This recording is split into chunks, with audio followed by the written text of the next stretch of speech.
the Charm. That charm. Run by Jamal. This is the I Talk Back Sports Show. We want y'all to talk back. Jamal, Okay. shout out. Yo, ball boys, love them. Okay. Hey, thank everybody for joining us. All right. So, I want to keep this international or at least nationwide as far as what we cover. But we cannot just not talk about our team, Jamal. We just cannot just skip over the Dallas Cowboys. Is there something that you would like to share with us, Jamal? I would love to talk about Kyrie Irving. It would be a wonderful thing to discuss how is it really and truly necessary for you to try to implode the Cleveland Cavaliers before they have reached their full potential. And so to me, I'm curious as to how you feel about what Kyrie's doing in terms of trying to demand a trade ahead of quote unquote LeBron possibly leaving at the end of next year. I think that Kyrie will run the risk of being labeled as a player who doesn't know how to handle whatever it is in-house. You know what I'm saying? You solve your problems on the inside and don't allow them to reach national headlines. He doesn't want to be a player known as a player that goes team to team to team to team if he wants to establish a legacy. The closest he's going to get to a championship in the East Coast is playing with the Cleveland Cavaliers and not playing with the New York Knicks. So I don't know what his plan is. I don't know what he has going for himself, but I just don't see it happening for him. And maybe he has different goals. I guess we should know what his goals are. Right. I thought, well, he wants to be the man. He wants to go someplace where he is going to be the guy as opposed to playing alongside of LeBron James. So he's won his ring, and so now it's what can I do on my own? And one of the things that I ran across before we started the show was an article on Black Sports Online that just floated the idea of possibly Kyrie Irving for Andrew Wiggins, which would be ironic because LeBron James is the one who kicked out Wiggins to Minnesota. Now Minnesota has loaded up with quite a bit of talent. Kyrie heading to the West. It would be an interesting. Sort of situation if they could figure out a way to pull it off, because Wiggins is exactly what Cleveland needs. They need another large wing person, and somebody who's going to be down there hitting the boards with Tristan Thompson. So that said, I guess it's enough talk about our favorite team. I guess what you were actually referring to are the Dallas Cowboys, weren't you? Yeah. Okay. So, which do you want to start with? Let us start with the warning shot, a.k.a. Lucky Whitehead. I call him the warning shot because it's like the parent that try to motivate the less, shall I say, motivated child by punishing the other child. Instead of just going right to the source, you know what I'm saying, and saying, quit, effing up, you're going to cut somebody else to let him know that this what could happen to you if you don't get your stuff together. So that's why I call it the warning shot, Lucky Whitehead. Although I didn't think that Lucky Whitehead would remain on the team after they drafted Switzer for the special teams. And I also talked about this on a show on May the 31st that I think Whitehead should be cut. And so I got my wish. Everything is well in the world for right now. I didn't read it as a warning shot. I read it more as I thought it was a completely separate incident. I thought that the Cowboy organization made a mistake with Lucky Whitehead, but he had already cut his fuse down in terms of his internal behavior, and as well as some slightly under-publicized but well-known in the Dallas-Fort Worth area issues, the missing practices, the issue with the dog, and some other items. So Lucky one could say from the outside he didn't get the benefit of the doubt, and they are, we'll say 20% right, because the rest of it is Lucky made his noose tighter and tighter and tighter. And yes, the Cowboys should have continued to find out and investigate this, and it would have, led to wrong person, da da da. But he was going to be cut. That's ultimately what I come back to, is he was ultimately going to be cut. How they did it, it sucked. And it was a mistake on the Cowboys' part. It looks bad. But, again, Lucky didn't help himself either. He didn't. So, right, so what's next?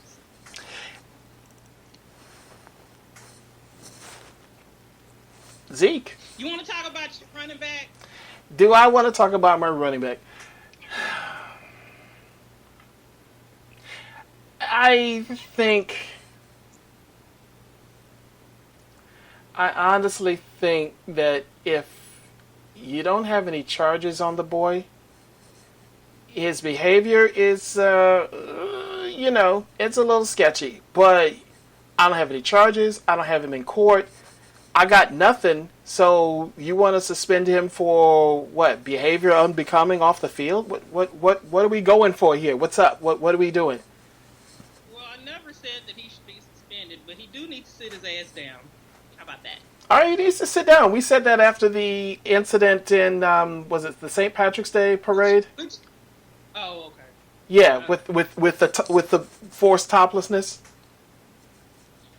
Yeah, so there was that. Okay, there's a speeding ticket. Everyone in the NFL gets speeding tickets. Okay, let's go ahead and let that go. There's the incident at the bar. Drunken man assaulting one of his friends.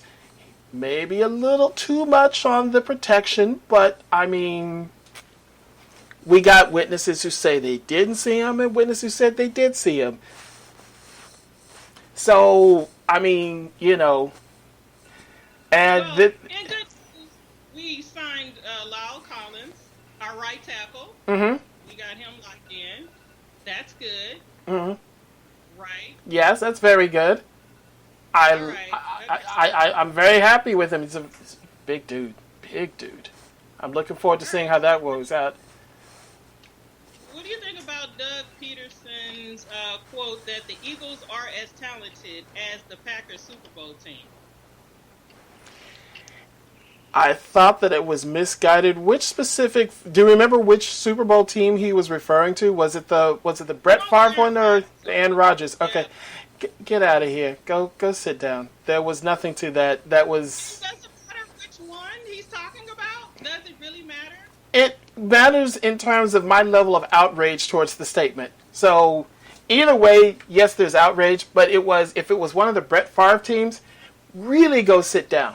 You don't have any receivers. You barely have a running back. And are you sitting up there trying to compare your quarterback to either Aaron Rodgers or Brett Favre, depending on which team we're talking about? Go away. I'm talking about the Favre Super Bowl team. Yeah. No. Go sit down.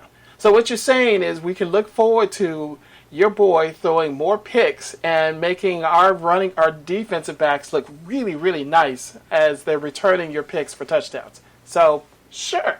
Go ahead, compare them. But you don't have the wide receivers. You really don't. You don't have the defensive line. And where's Reggie White? Dude, where's Reggie White? What did you think? What was your take? I can't take the Eagles seriously. I just can't. I hate to keep going back to this team every week.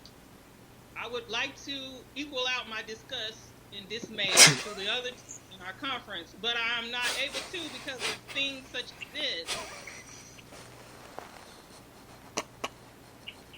So, we're going to go ahead and talk about our division. Just a quick moment. So, breaking news. Lucky Whitehead luckily landed someplace. He's come to New York. The Jets. The Jets, yeah. So, we're going to talk about the NFC North. Start with the Vikings. And their key additions, Latavius Murray, a running back, Dalvin Cook, running backs, and receiver Michael Floyd, quarterback Casey Keenum, Dante Jones, defensive end. What do we think about these pickups? They were 8-8 last year. Where do you see them this year? I see them as, once I get my head out of the fact that Sam Bradford is going to be their starting quarterback and the realization that Bridgewater is going to be physically unable this year, so he's already out of the picture. The picking up, though, of Latavius Murray and drafting Delvin Cook were really good ideas. They're going to shore up that running game. I mean, the loss of Adrian Peterson, it's more of a stature thing, but these guys are going to come in. They're going to really pick things up. Case Keenum is going to at least give them a semi-decent backup, and when Michael Floyd comes off of suspension, he's going to give them a really good wideout, a very talented one who, if he can keep his nose clean, could really do well there in Minnesota. How do I think that they're going to do overall? You know what, Kay? I'm going to give these boys 10-6. I really think that they, as long as they can keep it together, they have a much better offensive team than they did last year. That was part of the problem, was their offense was horrific towards the end of the year. But I think that they can go 10-6. What about you? I think that probably everything that they lost, they probably gained a little bit more as far as the offense is concerned. I think they go as their quarterback, if he continues to just do enough, to pick up the little first downs that they do and dink and dunk, you know what I'm saying, they'll be okay. And if their running game is really good with these two running backs that they picked up, I think they could probably be 10-6 as well, being that they're in the same conference as the Bears. And we'll get to the Lions. But, yeah. So I'm with you on the 10-6, Jamal. All right. So... yeah. So next up, we have the Chicago Bears, and the significant additions over the offseason. They added quarterback Mike Gannon, and then turned around and drafted Mitchell Trubisky.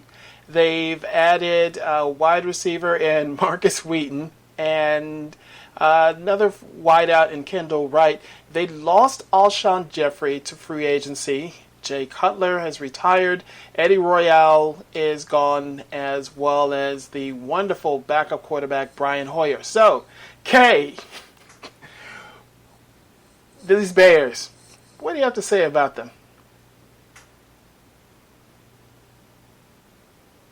I think that they'll be at the bottom of this conference. I think they'll be better than 3-13, not by much. 5-11. I don't quarterback situation. Glennon is a pretty decent quarterback. And then they got Mitchell Trubisky in the first round. Like, what are we doing here? Okay, so that's all I have to say about the Bears. We can move on to the Packers, actual contender. Wow. So they lost an NFC championship to the Falcons. They added tight end Martellus Bennett, a guard, and they lost TJ Lang is a guard. Julius Peppers, hard-working man. Eddie Lacy, and Sam Shields. So, I think it will be interesting for this team, I don't know. It's another team where we'll see if Aaron Rodgers continues to play the way that he has, they'll be okay. I have issues. I don't see that they let Starks and Lacy go. I don't see that they've put in their place necessarily really strong running backs. I understand, and right now his name slips my mind, but the wide receiver who turned running back, I don't know that he's really strong enough to go over a 16-game schedule and then into the playoffs as their lead running back. I don't see it. The one thing that the Packers did struggle with is when Lacy was down, the running game sucked, and they became a very one-dimensional team. They haven't done anything from what I'm looking at. Picking up Martellus Bennett, great. They needed a tight end, but I don't see that they did anything to shore up their running game, and that's really going to hurt them. The loss of Julius Peppers is really going to hurt more than they know, because the man was quietly his own little. He was a monster out there. You didn't defend him, you paid for it. And Sam Shields, another strong individual, another leader that they've decided to let go of. So Packers, I'm going to actually go 10-6 with the Packers. Yeah. So. All right, I'll agree with you. And it's Ty Montgomery. Thank you, Ty Montgomery. I don't know how durable he'll be as a running back. So no, the running game is suspect. I definitely agree with that. Very suspect. So we're going to look at the strangest team in the NFL. As much as I talked about the Arizona Cardinals in our previous episode, the Detroit Lions, who, if memory recalls, they were in the lead of the NFC North heading into December, and they looked like a solid lock for winning the division. And they instead found a way, as only Detroit can do, to fold, end up losing to Green Bay, and then losing in the wild card round. So 9-7 last year. They have lost several defensive players picked up several defensive players to shore up the defense that was very porous defense, and really not a lot of significant losses to this team. But the only thing I could really speak to towards this squad is, one, the lack of a true number one wide receiver in the second year of no Calvin Johnson, and also the psyche of this squad. You were sitting there and you were a very strong team going into December, and then you just melted, as only Detroit could do. It's like they listened to what people said on ESPN about them. What'd you think? I think that they are only doing what they were supposed to do. They weren't supposed to make it any further than a loss in the wild card game. Wow. They're suspect. They're sketchy. What I can say is that Stafford didn't throw as many interceptions and make a lot of last game, bad decisions. So he worked on that, and I think he's a really good quarterback. He has a strong arm, but who is he going to throw the ball to? Why didn't they work on that in the offseason? Because the offense is really important. I think the defense plays well enough, but it's definitely, I think, the offense that needs more help. So I'm going to put the Chicago Bears at the bottom. Mm-hmm. On top of that, I'm going to put the Detroit Lions. Mm-hmm. And then I'm going to put the Packers. Yeah. And then Minnesota will be at the top. That's what I think, Jamal. I have something similar to you. I have Bears at the bottom, the Lions, and then I have the Packers and Vikings tied, but that the Vikings win out over whatever tiebreaker comes into play. So, yeah, I have the Vikings winning the NFC North. So, Jamal, we agree on something. Woo! We need a bell or something. Yeah, we need. Oh, did you say we needed a bell? We needed a bell. There we go. So on to the AFC North. They were 6-9-1 last year, Jamal. Okay, so they picked up a rookie running back, Joe Mixon, a rookie wide receiver, John Ross. Okay, and they lost. I mean, some people. Nobody I recognize. Maybe Carlos Dansby. That's the only name that I remember seeing. So what we're gonna say is they'll suck again this year. And it's time for Redhead, the quarterback. It's time for him to get it together. Okay, if he doesn't get this team any further, I think this is his last year with the team, Jamal. That's what I think. But that's your homeboy. That's your homeboy from TCU. How are you going to do this to him? Yes, he's a pro, but he got to get it together. They're not going to wait all day on him. Now, they'll keep a coach for 15, 20, 25 years with a losing record, but they're not going to allow their quarterback to stay on that team and just do the same thing. 6-9-1? Really? Come on now. Blame the Redskins for that one. I mean, that's a whole nother story. But you are right, Dalton. But I mean, so here's the thing. Dalton is done what Dalton's done. That's what we expected of him all along. No one said that Dalton was going to come in following Carson Palmer and be the all-world quarterback. No one. So, I don't. Okay, I'm just saying. Fine. So. I expect more out of him. Wow. Okay, so I can see a world in which the Bengals go 6-9-1 again. I wonder if the Redskins are on their schedule again. Just putting it out there. So let's move along, and I'm going to call it audible. I want to talk about the Cleveland Browns. And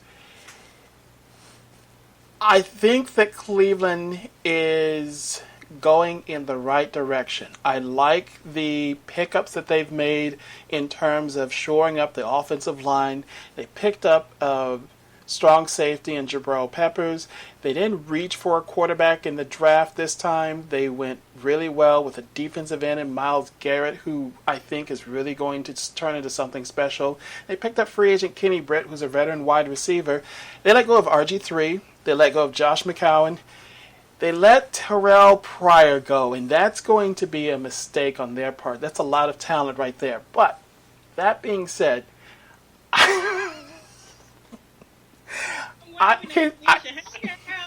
okay. I can see where I can see where the Cleveland Browns come out of the basement this year, and that they can win a few games. I said 6-9-1 for the Bengals. I'm going to go ahead and knock them down to 4-12. I'm going to put the Cleveland Browns at 5-11. If not, I wouldn't be surprised if they were 6-10 this year. What do you think? I'm definitely going to agree with you. They got a lot of talent on this team in the draft. They had 50,000 draft picks, so you can't keep them all. But I think this is more about the coaching. Being able to manage talent than it is about the talent. So we're going to see if they go back and do the same thing, or if they're a little bit more creative about what they need to do with these nice young men that's on this team. So we'll see. I definitely think they'll be better than 1-15. I'm going to give them 5 or 6 games. Cool. Okay. So next up we have we'll start dealing with the top 2 teams in the division. The first one will be the Baltimore Ravens, and they finished 8-8 last year. They had some additions in terms of the defense, of course, and the offense. They did let go of a couple of players, Matt Elam at safety and Elvis Durrell. And then, unfortunately, they got some really bad news at the start of camp with the significant knee injury to Kenneth Dixon, who is now was going to be their starting run back, who's going to be out for the season. So that was kind of a blow. Not also listed is the pickup of Danny Woodhead from San Diego, who basically now gets thrust into a fairly important role. And so, but it's Baltimore, and as long as they have that boy at quarterback, I don't know what they're going to do. Talk to me. What can you tell me about Baltimore? I can't. Well, I used to be down on Baltimore. I mean, even though when they were doing really well, it was because it was just so much defense. I mean, they were going to score all of 6 points that game. Whatever game. 6 points. 6. I think that they play really hard. So I don't know if it's the quarterback or if it's the coaching. But I think the team is very well put together for the most part. I think they go out there and they really try to play hard. So I don't know. Yeah, I'm going to give them 8-8 though. I'm gonna be nice and give them nine. AJ. I'm gonna be nice and give them 9-7. But yeah, Okay. yeah. So that leads us to. The Pittsburgh, Go ahead. yeah, the Pittsburgh Steelers. So they were 11-5 last year, first in the AFC North. Okay, and they picked up some folks, a lot of rookies. 1, 2, 3, 4, 5 rookies. And they lost D'Angelo Williams, Carlos Williams, 2 running backs, and linebacker Lawrence Timmons. So, their coach, Tomlin, he seems to make the most of whatever he has. And I don't see it being any different this year. I hope that Roethlisberger is able to be healthy the whole year, because if he's not, they're in trouble. Big trouble. Okay? Big trouble. So I think their season really depends on the health of their quarterback. What do you think? I don't think that you could have made a more astute statement. That I'm looking over the additions that they have. They're mostly on the offensive side of the ball. So it looks as though they're going to cover up for their slightly aging defense and become a more explosive, offensive-minded football team. The number of wide receivers that I'm looking at here, in addition to Antonio and Martavius Bryant, I'm not sure how all of these people are going to get the ball. So it's going to be a very interesting circus in Pittsburgh, but they have to keep Roethlisberger healthy. If he's not healthy, they're screwed, because this is really, it's not going to be, it looks like it's going to be a built-to-throw team. I hate that they let D'Angelo Williams walk. That's, But I am not impressed.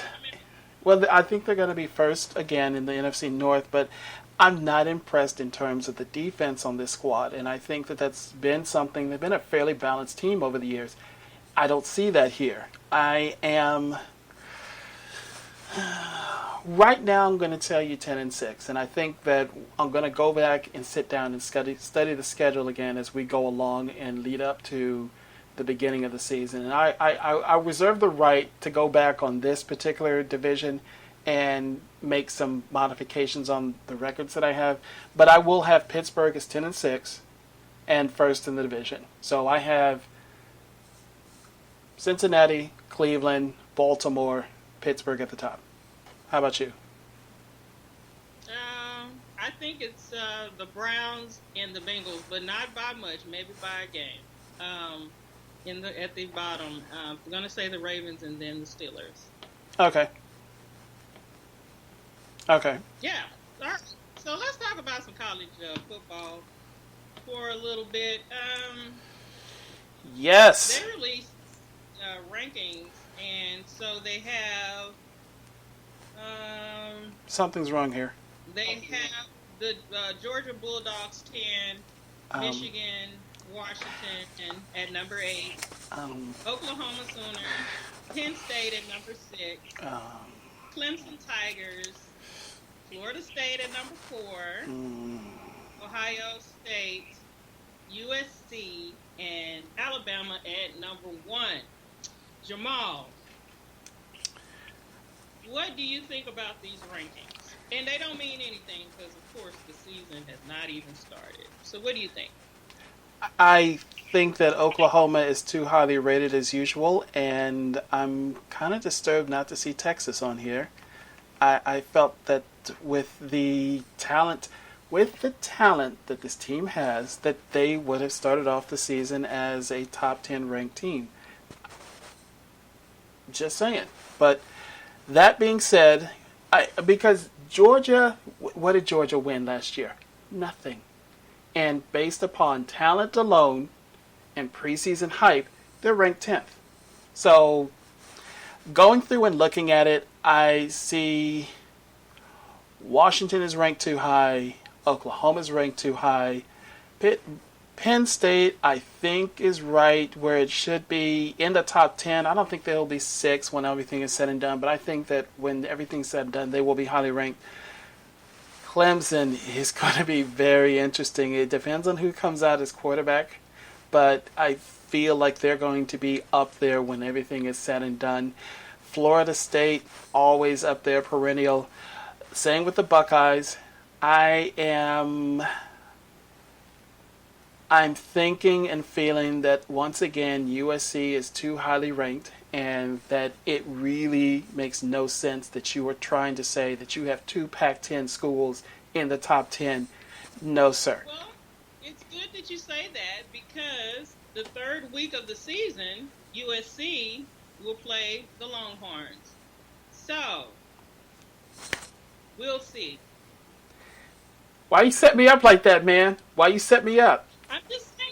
I mean, you say they shouldn't be there, and then you say Texas should be there, and so we're gonna see the third week of the season what's gonna go down in Southern California. Not right. Number one, Alabama.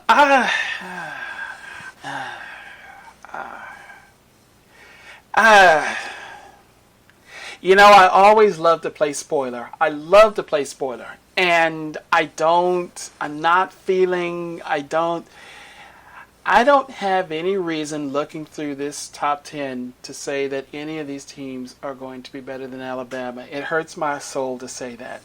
But and especially USC, if I remember correctly, USC got spanked by Alabama last year at the beginning of the season. They improved along the way, but not to the point of being world beaters.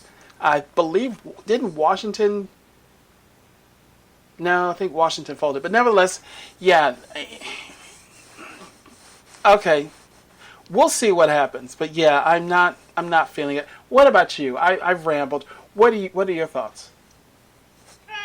You know me, I'm a we'll see type of girl. You know, I am very interested and am anticipating someone to beat Alabama. Mm-hmm. I just am. I just like competition. I like some stuff to be shook up. You know what I'm saying? Mm-hmm. Just with anybody. So we'll see. Maybe it'll happen. Maybe it won't. I will be interested to see each week how it happens. So let me ask you a quick question. If I may. So, and just, we're going hypothetically. I'm not going to hold you to this yet. But I'm looking through, and the mighty SEC has only placed two teams in the top 10, the first slot and the 10th slot. So are we saying that Georgia is the second best team in the SEC? So this is over Florida, over Tennessee, A&M, LSU, Auburn. I wouldn't say that. You told me to that. Is Georgia in the top 10 like in December? No. Thank you. No. Thank you. Mark it down, put the date on it, and replay it in December. No, they won't. Yeah. They won't. I'm just surprised that what is supposedly the premier division in college football has placed two teams, one at the top and the other one at the bottom of the top 10. And then can I also go into, you have Michigan, Penn State, and Ohio State in here? What really, people? That's what we have going on here?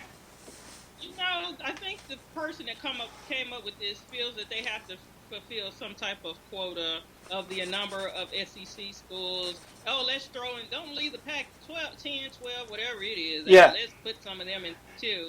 You know, and that's why I don't put much. And we need one Big 12 team to throw in there just for the heck of it. Just because. Yeah. And let's mark them higher than what they really should be. Really? Mm-hmm. They got rid of a lot of players, and I just can't say that for them. No. I can't. So can I? Can would you indulge me for a second? So you did just bring up something that I hadn't taken a look at in a minute, and that is the schedule for the Texas Longhorns football team.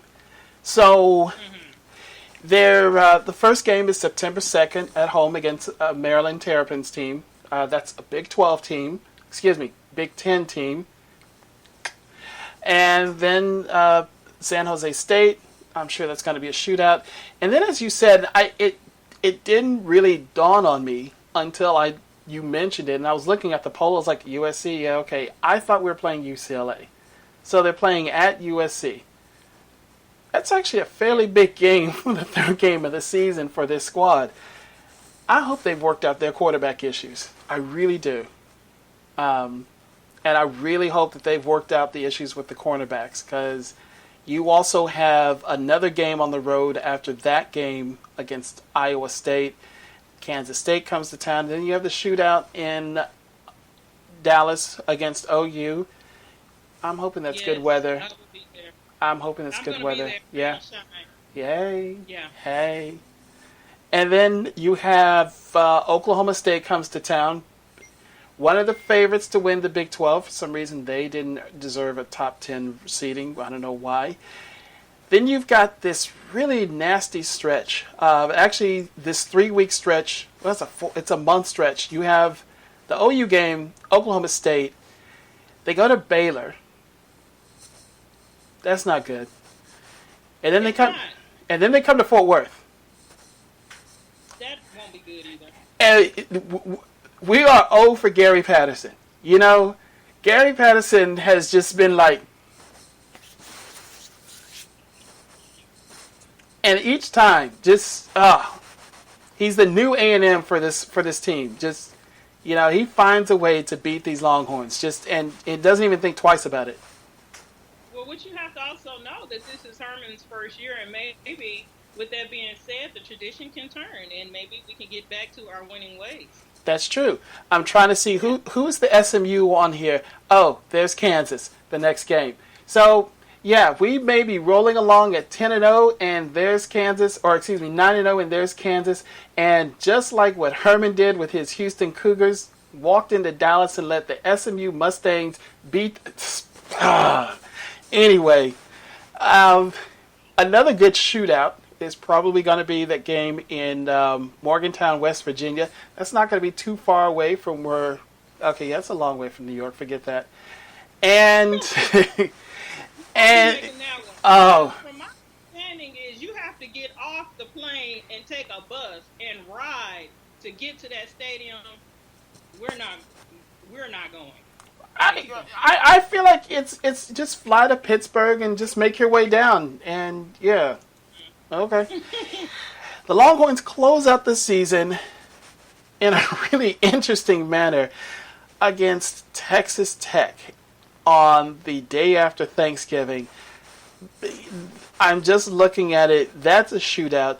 So essentially, the meat of this schedule, after you have dealt with the fact that they're going to play this USC squad, is OU, Oklahoma State, Baylor, and TCU back to back to back.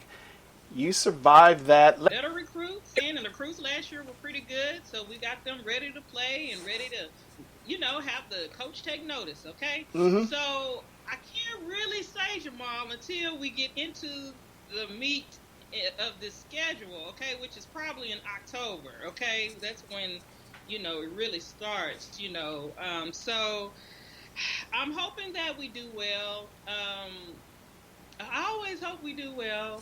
Yeah. So I just have to say we'll see. I don't want to say anything. I think we'll be better than Oklahoma. I can say that, Jamal. I can say that with some type of assurance. Yay!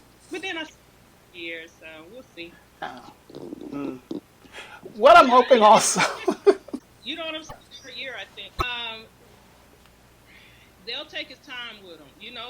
They want to win, but they won't rush him like he was in Texas. He'll have time to do the things that he needs to do in order to get them where they need to go. So I think that would be a great idea. And he's a great recruiter. He belongs in he belongs in a big organization. No offense to South Florida University, none.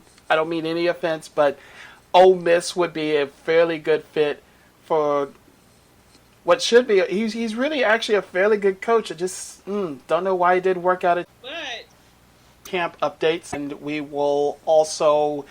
we may try to touch on this ultimate draft that Sports Illustrated did with some interesting results, and we may actually try to do not necessarily an ultimate draft in our own right, but give a little critique to a couple of items here and there that we think were overlooked. But nevertheless, Kay, Thank you very much. Appreciate you.